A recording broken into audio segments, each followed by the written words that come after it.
സാധാരണ നമ്മൾ നോർമലായിട്ട് മീൻ വറുക്കുമല്ലോ നമ്മൾ ചെയ്യണത്. ഇന്ന് നമുക്കൊന്ന് വെറൈറ്റി ആയിട്ട് മീൻ വറുത്ത് നോക്കിയാലോ. അത് നമ്മുടെ ചെറിയ മീനായ നത്തോലി വെച്ചിട്ട്, നത്തോലി അല്ലെങ്കിൽ കൊഴുവ എന്നൊക്കെ നമ്മൾ പറയില്ലേ, ആ മീൻ വെച്ചിട്ട്.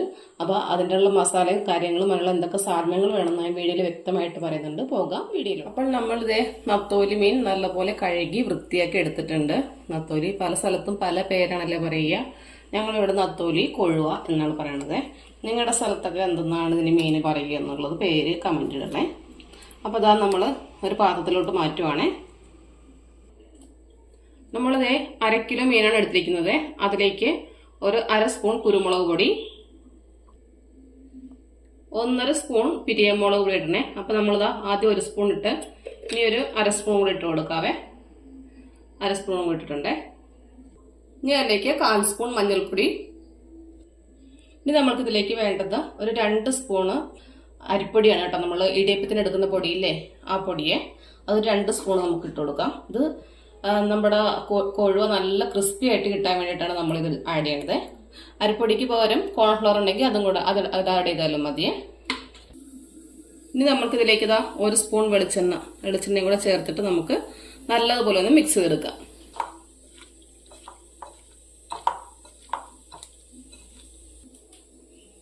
നമ്മൾ ഇത്ര ഒന്ന് മിക്സ് ചെയ്തിട്ടുണ്ട്. ഇനി നമുക്ക് അതിലേക്ക് ഉപ്പിട്ട് കൊടുക്കാം. എന്നിട്ട് നമുക്ക് വീണ്ടും ഒന്നുകൂടെ മിക്സ് ചെയ്ത് കൊടുക്കാം.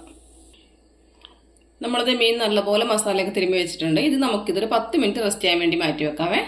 നമ്മുടെ എണ്ണ നല്ലപോലെ ചൂടായി വരുന്നുണ്ട്. നമുക്കിനി അതിലേക്ക് നമ്മൾ നേരത്തെ മുളക് തിരുമ്പി വെച്ചിരുന്ന മീൻ ഇട്ട് കൊടുക്കാവേ. സാധാരണ നമ്മൾ നത്തോലി വറുക്കുന്ന പോലെ തന്നെ നമുക്ക് ഇതെല്ലാം വറുത്തെടുക്കാം. നമുക്ക് മീൻ വറുക്കുന്ന സമയത്ത് അതിന് വേണ്ടുന്ന ബാക്കി സാധനങ്ങൾ നോക്കാം. അതൊരു 10-15 ചെറിയ ഉള്ളി നന്നാക്കി എടുത്തിട്ടുണ്ട്. അതാ ഈ സൈസുള്ള ഒരു സവാള, ഇത്രയും തേങ്ങക്കൊത്ത് എടുത്തിട്ടുണ്ട്. നമുക്ക് ഇതെല്ലാം ഒന്ന് അരിഞ്ഞെടുക്കാവേ. ഇത് ചെറിയ ഉള്ളില്ലേ, ചെറിയ ഉള്ളി ഒത്തിരി ചെറുതാക്കണ്ട. ചെറുതൊക്കെ ഒന്ന് 2ആക്കി കൊടുത്തിട്ട് വലുതൊന്ന് 3ആക്കി എടുത്താൽ മതിയേ.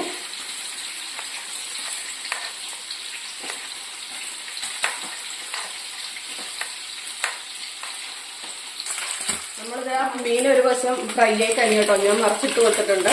വേഗം ഫ്രൈ ആവും. ചെറിയ മീനല്ലേ, വേഗം ഫ്രൈ ആയി കിട്ടും. അപ്പൊ നമുക്ക് ഇതുപോലെ ബാക്കി ഇരിക്കണം കൂടെ ഫ്രൈ ആക്കി എടുക്കാവേ.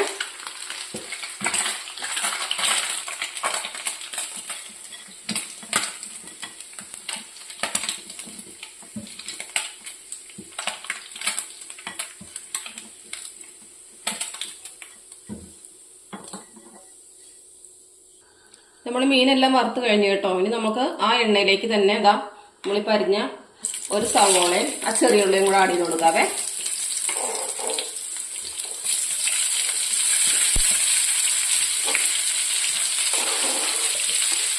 ഉള്ളി സവോള എല്ലാം നല്ലപോലെ വഴന്ന് വരുന്നുണ്ട്.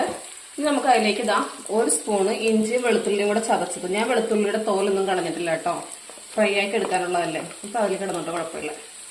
ഇനി നമുക്ക് ഇത് ഒന്നുകൂടെ നല്ലപോലെ വഴറ്റിയെടുക്കണം. കൊഴുവ അല്ലെങ്കിൽ നത്തോലി എങ്ങനെ നമ്മൾ ഉണ്ടാക്കിയാലും ടേസ്റ്റ് ആണല്ലേ. പിന്നെ വറുത്താലും ടേസ്റ്റാണ്, പീര വറ്റിച്ചാലും ടേസ്റ്റാണ്. നന്നാക്കി എടുക്കാനുള്ള ഒരു ബുദ്ധിമുട്ട് മാത്രമേ ഉള്ളൂ. പിന്നെ അച്ചാറിട്ട് വെക്കും. ഞാനിവിടെ ചെയ്യാറുണ്ട് കേട്ടോ. അച്ചാറിട്ട് വെച്ചിരിക്കും, കുട്ടികൾക്ക് സ്കൂളിൽ കൊടുത്തിടാനായിട്ട് അച്ചാറിട്ട് വെക്കും. ഇന്നിപ്പോ നമുക്ക് കൊഴുവ ഫ്രൈ മാത്രമല്ല കേട്ടോ, ഞാൻ കുറച്ചെടുത്ത് പീര വറ്റിച്ചിട്ടുണ്ട്. ഒരു സവാള ഉള്ളിലേക്ക് നല്ലപോലെ വാടി വരുന്നുണ്ട്. ഇനി അതിലേക്ക് നമുക്ക് മെയിനായിട്ട് വേണ്ടതാ തേങ്ങക്കൊത്താണ്. തേങ്ങക്കൊത്തും നമ്മുടെ ഓരോരുത്തരുടെ ഇഷ്ടത്തിനനുസരിച്ച് ഇട്ടോളൂ, നല്ല ടേസ്റ്റാണ്.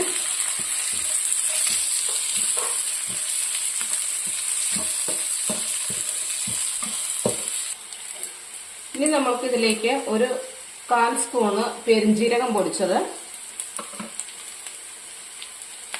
1/4 സ്പൂണ് ഗരം മസാല പൊടിച്ചത്.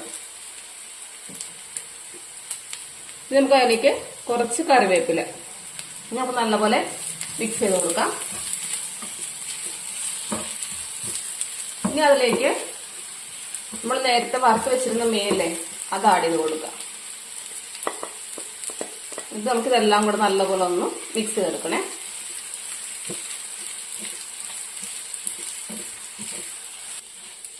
അത് നമ്മളുടെ സ്പെഷ്യൽ ആയിട്ടുള്ള മസാലയൊക്കെ ഇട്ട തേങ്ങകൊത്തൊക്കെ ഇട്ട നത്തോലി ഫ്രൈ റെഡിയായി കഴിഞ്ഞു. നമ്മളെപ്പോഴും സാധാരണ വെറുതെ ഫ്രൈ ചെയ്ത് കഴിക്കല്ലേ, ഇതേപോലെ ഒന്ന് ഫ്രൈ ആക്കി കഴിച്ച് നോക്കണേ എല്ലാവരും. നമുക്കിതിന് പ്ലേറ്റിലേക്ക് മാറ്റാം. അങ്ങനെ നമ്മുടെ സ്പെഷ്യൽ ആയിട്ടുള്ള നത്തോലി ഫ്രൈ റെഡിയായി കഴിഞ്ഞു. എല്ലാവരും ട്രൈ ചെയ്ത് നോക്കുക. സൂപ്പർ ടേസ്റ്റാണ്. അടുത്ത വീഡിയോയുമായി വീണ്ടും കാണാം.